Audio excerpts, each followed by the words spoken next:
El golpe del 55 significó un retroceso a algunas de las conquistas, que fueron tenazmente defendidas por los trabajadores, que soportaron la represión y avasallamiento de sus derechos durante los 18 años que duró el exilio. Cuando el golpe del 55 intervinieron los sindicatos, los comandos civiles, nos metieron como 3.000 compañeros en cana, que eran todos dirigentes.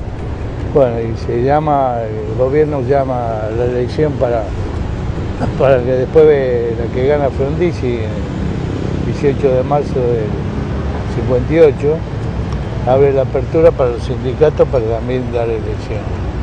Entonces nosotros nos reuníamos con Amado Olmos ahí en Sanidad, con el BBQ, Calabrini Ortiz, Sebastián Borro, bueno, Eleuterio Cardoso, infinidad de compañeros que eran brillantes, ¿no? Y decidimos formar las agrupaciones e ir avanzando sobre las elecciones en los gremios. Y en eso el BBQ dice que Perón dice que no hay que ir a elecciones en los gremios porque no es coherente para el momento, y nosotros nos dimos bola y fuimos todas las elecciones. Eso después en un plenario que se hizo en Metalúrgico ahí en Hipólito Yrigoyen, no está el San Antonio. Bueno, ganamos todos los gremios, ganamos los comunistas que eran todos dirigentes del partido, Marichi, Ícaro, Moreira. Bueno, ahí tomamos los gremios, ahí formamos el 62, en la Intersindical de Patrones. ¿Eso fue 58 o 59? No, 57. 57. Claro. O sea, se convoca elecciones, claro, digamos, para elección de presidente. Política, claro. Y paralelamente se normaliza la actividad claro. sindical. La dictadura golpista intenta dividir el movimiento obrero. Con el pretexto de la libertad sindical, permite que haya más de un sindicato por actividad. La resistencia peronista se tradujo en el levantamiento del general Juan José Valle de junio de 1956, que culminó con el fusilamiento de 27 personas, entre civiles y militares. El Congreso de la CGT, reunido en busca de la unidad, terminó con dos grupos de sindicatos claramente diferenciados. Por un lado, las 62 organizaciones peronistas. Por el otro, las 32 organizaciones democráticas, controladas por socialistas y radicales. El patrón Laplace llama a un plenario para hacer una conducción oficialista, y Gorila. Y bueno, ¿quién me dijo? Patrón Laplace. Patrón Laplace era el representante de los milicos. Y era eso antes de Frondizi. Eso es antes. Eso es en el 57 a mediados, donde se conforman el Salón Ambasador, que estaba Canal 9, en Castex y Salguero. Ahí se hace el plenario. Duró como 5 días, bueno, no pudieron meternos en la lista que querían, nos empezamos a conocer todo, y a la semana, cuando salimos de ahí, éramos 62 sindicatos, 62, los 19 que eran los comunistas, que se adhieren con nosotros, y estaban los 32, los gorilas, que estaba Brunati, Marco Vecchio, toda esta gente que habían estado en la Unión Democrática. Así que desde ahí, bueno, ahí tomamos fuerza. Ahí surge también una nueva camada de dirigentes en el movimiento obrero, porque ya los dirigentes que venían del primer peronismo, muchos hasta estarían aburguesados o burocratizados, no combatieron como tenían que haber combatido, y surgió una nueva camada de dirigentes en el movimiento obrero que se ve plasmado en el famoso Congreso Normalizador de la CGT, convocado por el interventor de la CGT, que se llamaba Patrón Laplacet, que era un militar, ¿no?, de apellido Patrón Laplacet, y él convoca a un congreso pensando que ya, como digamos los sindicatos se intervenían, y lo tomaban los comandos civiles, socialistas, comunistas, radicales, entraban a los sindicatos a punta de pistola, y se hicieron algunas normalizaciones, y algunos sindicatos importantes como la Unión Ferroviaria, el propio empleado de comercio, había sido cooptado por la Revolución Libertadora o digamos por el antiperonismo. Él pensaba que ya estaba maduro como para que ese congreso realmente terminara digamos, encumbrando a algún dirigente que no fuera peronista. Pero ahí cumple un rol fundamental un dirigente, estaba en vigencia el decreto 4161, por el cual se prohibía nombrar a Perón, a Evita, justicialista, iba preso el que cantaba la marcha, eso estaba en vigencia. Entonces en ese congreso había un compañero que en ese momento era joven, pide la palabra, entonces estaba Patrón Laplacet ahí, le dice: señor interventor, yo me dirijo con mucho respeto a usted, porque quiero que usted sepa que el movimiento obrero en la Argentina ha sacado su madurez desde las gloriosas jornadas de octubre del 45. Cuando él dice eso, se para más de la mitad del Congreso y lo aplauden. Y entonces ahí contaron, dice, somos mayoría y se suspende el Congreso. Pero eso da origen a las 62 organizaciones. ¿Y qué era militar en términos cotidianamente? ¿Qué hacía un militante, un dirigente gremial en esos años? Bueno, primero la lucha reivindicativa de todos los días, que será. Pero después la concesión revolucionaria era meter caño. Había que distribuirse y había que meter caño. Los muchachos de afuera mandaban dinamita, había pólvora, había de todo. Acá en este parque, ahí está el Museo Nacional, y ahí los muchachos de la juventud afanaron 2 veces el sable de San Martín y se canjeó por la libertad de un montón de compañeros. 2 veces, ahora está la réplica, pero en ese tiempo los muchachos. O sea, había una acción permanente. Y sabemos, porque lo de Valle había quedado tan impregnado, tan injusto, ¿no? ¿Y dónde ponían, a ver, porque a la distancia, para que para que los jóvenes o los que no tenemos detalle de esa historia podamos saber? Usted dice poner caños. ¿Dónde se ponían los caños? En las empresas, en los lugares donde estaban los gorilas, en la cana, en donde se podía poner, donde había... El tema era no joder a la gente. Que no se, la intención era, no se generaban muertes, sino explosión. Explosión, ruido, destrucción material. Ruido, y se hacían actos en la calle, sí, relámpagos. En el centro había grupos todos los días donde se discutía la política con el aviso de los diarios que estaban La Nación, ahí venía las pizarras, entonces hacían grandes debates. Y bueno, y después se iba a meter caño en los cuarteles, donde se podía meter, se metía. ¿Eran muchos o era un grupo militante importante, pero no grande en número? No, éramos muchos, era mucho, digamos, ¿no? Los compañeros que militaban la resistencia, porque ahí aparece, fíjate vos, ahí aparece la Juventud Peronista con Cacho del Cadre, Gustavo Rearte, Carlito Caride, juntan toda una manera de compañeros, una cantidad de las universidades de todos lados, y todos se reunían en el sindicato. El diario Trinchera se hacía en el mimégrafo del sindicato. En 1958, el gobierno de Arturo Frondizi deroga el decreto que permitía la pluralidad sindical e interviene la CGT con el objetivo de normalizarla. Durante el gobierno de Ilia, surgió en el movimiento obrero un hombre fuerte de las 62 organizaciones, Augusto Bandor.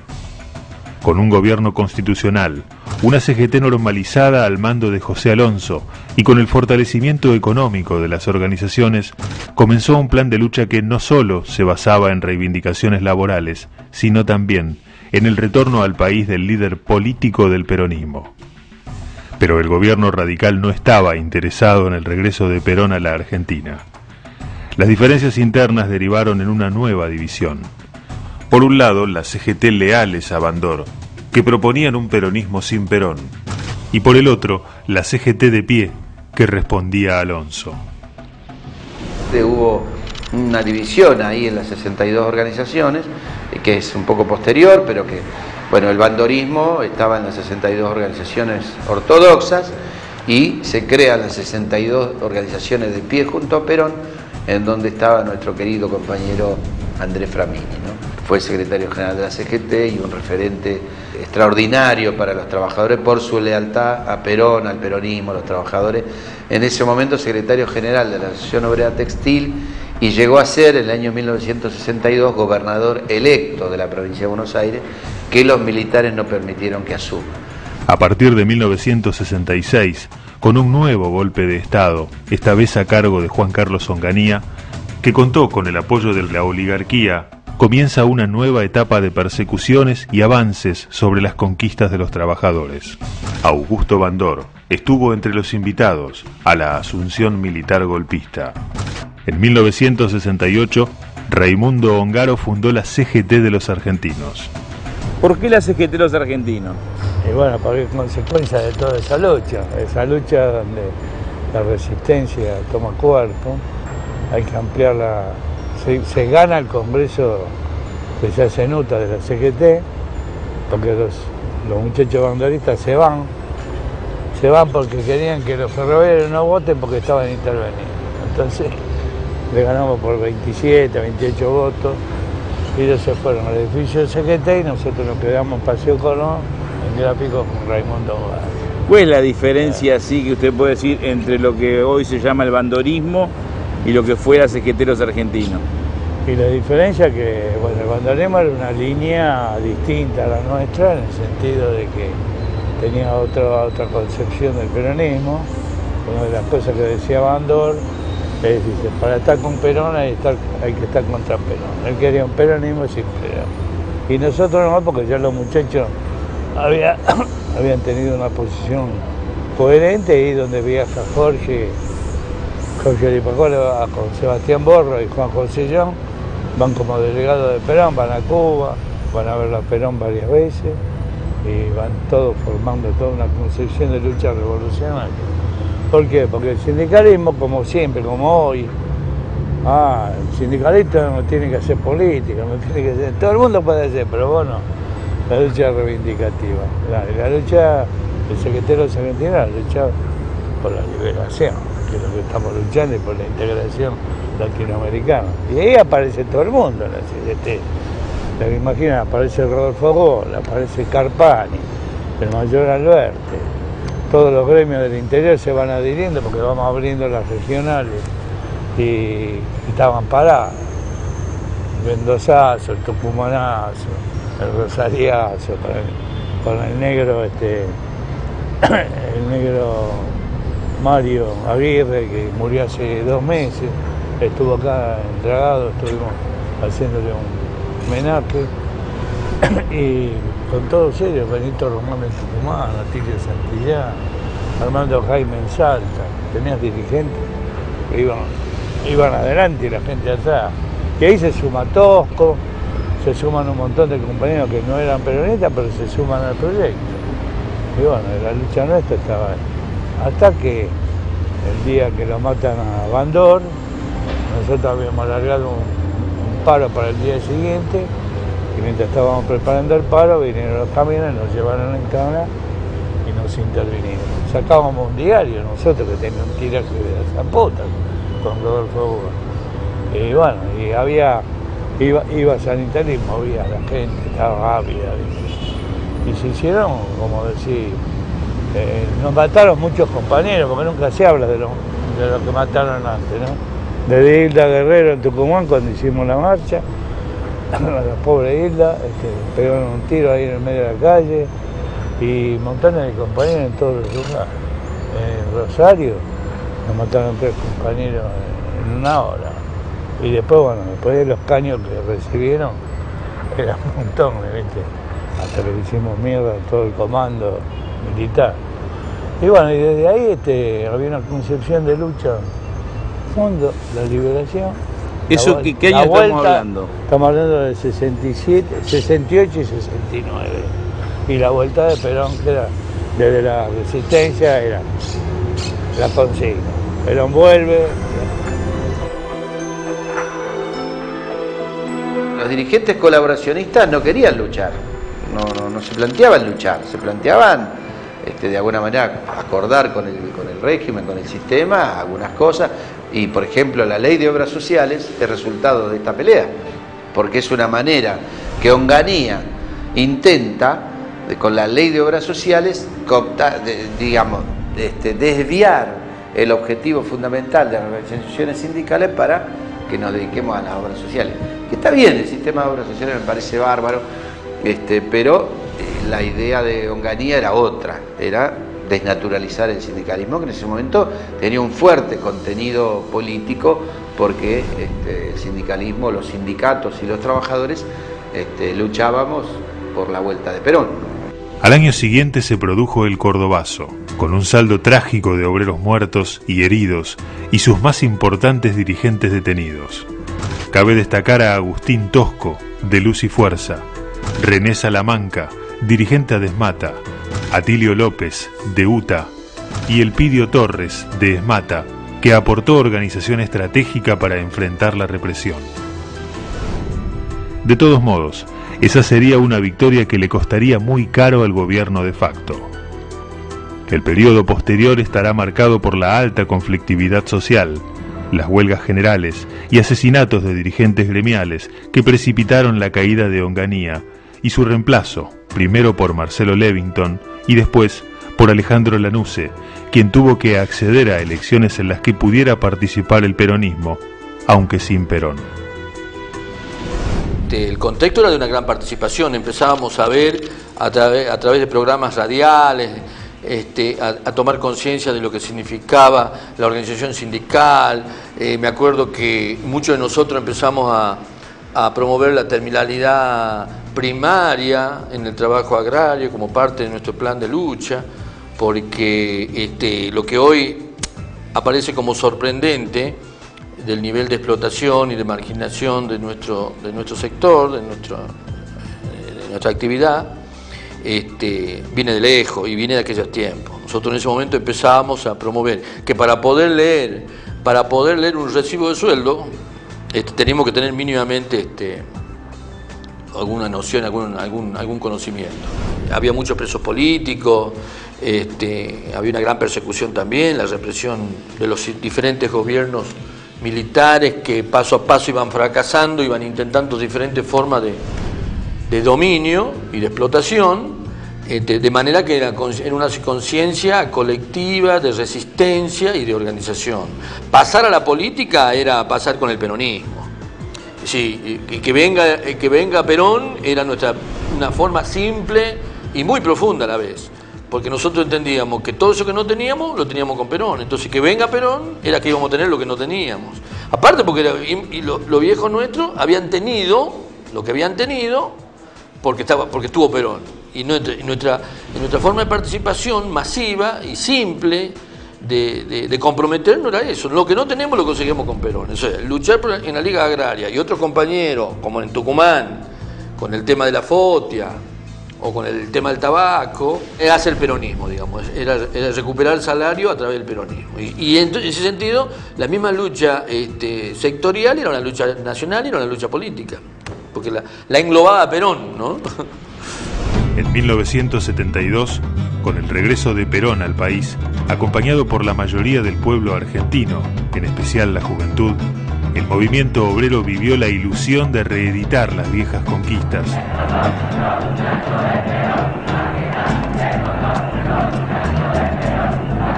Pero la ilusión duró poco. Nosotros como laburante, el retorno de Perón significó una esperanza, un sueño y ser protagonista de algo inimaginado, o muy difícil de imaginar porque era tan grande Perón para nuestra casa, para nuestra familia, para nuestros intereses, que era conmovedor participar. Se sucederían el asesinato de José Ignacio Rucci, la muerte de Perón, la aparición de la AAA. Comienzan a asesinarse a militantes peronistas, intelectuales, trabajadores. Podemos destacar a Ortega Peña, Atilio López. La noche se cernía sobre nuestra patria.